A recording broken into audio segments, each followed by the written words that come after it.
fariintan waxay si gaar ah uga socotaa habeenka. Waxa aad jirkaaga marinayso ayaa muhiim u ah sida cuntada aad cunayso.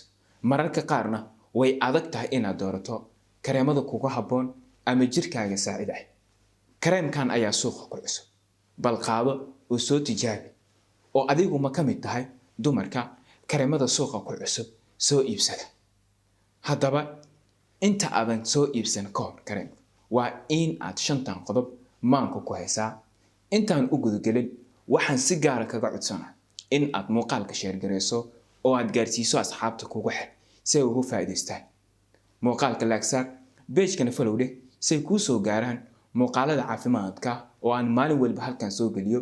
Mahadsan. Haddaba intaadan soo iibsan ka hor kareemada waa in aad 5 qodob aad ka fikirtaa si aad uga hortagto dhibaatooyinka ku imaada jirka, gaar ahaan wajiga, isla markaasna aad u hesho kareemada jirkaaga aad u saacidayo. Qodobka ugu horeeyo waa inaad garataa nooca haragga ama maqaarka aad leedahay intaadan soo iibsan ka hor kareemka. Waxaad ku garan kartaa nooca haragga aad leedahay wajigaaga ayaad ka garan kartaa.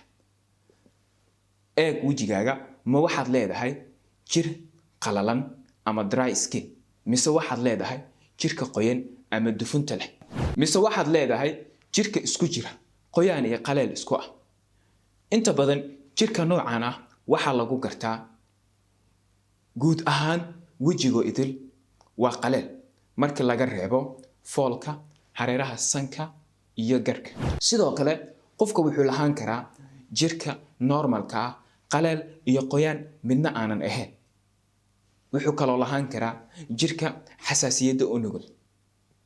Haddaba intaadan soo iibsan ka hor kareemka waa in aad garataa nooca haragga ama maqaarka aad leedahay.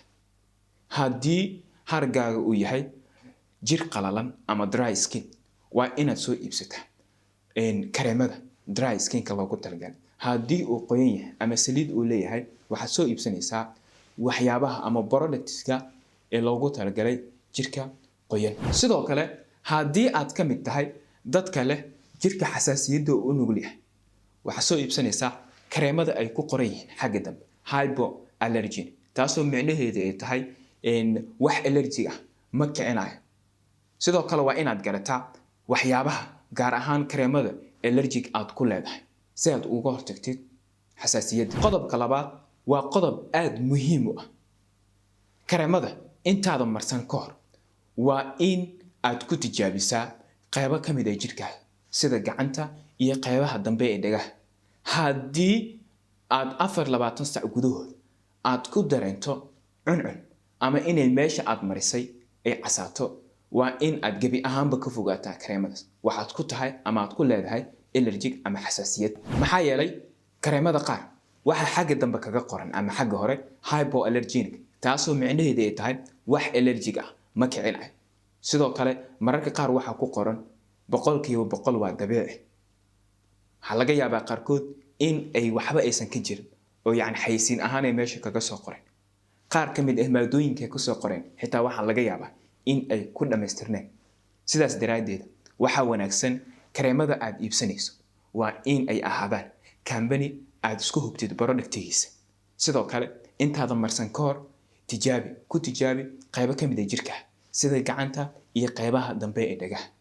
Haddii 24 saac gudahood aad ku aragtid meeshaad marisay inay casaato ama cuncun ay leedahay, kareemkaas ha marsane oo waxaad ku leedahay allergy. Qodobka saddexaad, mar walba aad soo iibsanayso waxyaabaha la isku qurxiyo ama lagu dhaasho sida kareemada iyo make-up-yada, waa inaad soo iibsataa kuwa ay ku qoran yihiin non-comedogenic, taasoo micnaheedu ay tahay waxyaabaha aanan xiraynin dulduleelada wajiga. Ilaahay subxaanahu wa tacaala jirkeena wuxuu u yeelay dulduleel oo ay ka soo baxaan dufunta ama saliidda.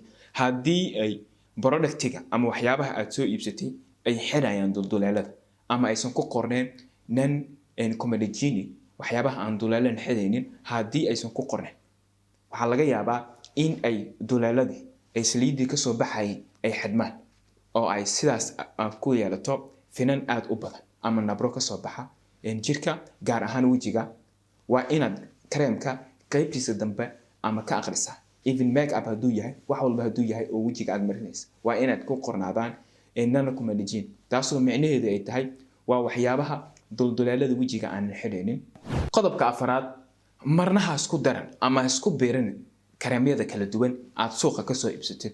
waxaa laga yaabaa qaar ka mid ah maadooyinka kareemada ku jira inay isdiidayaan amaba aysan isqaadanin.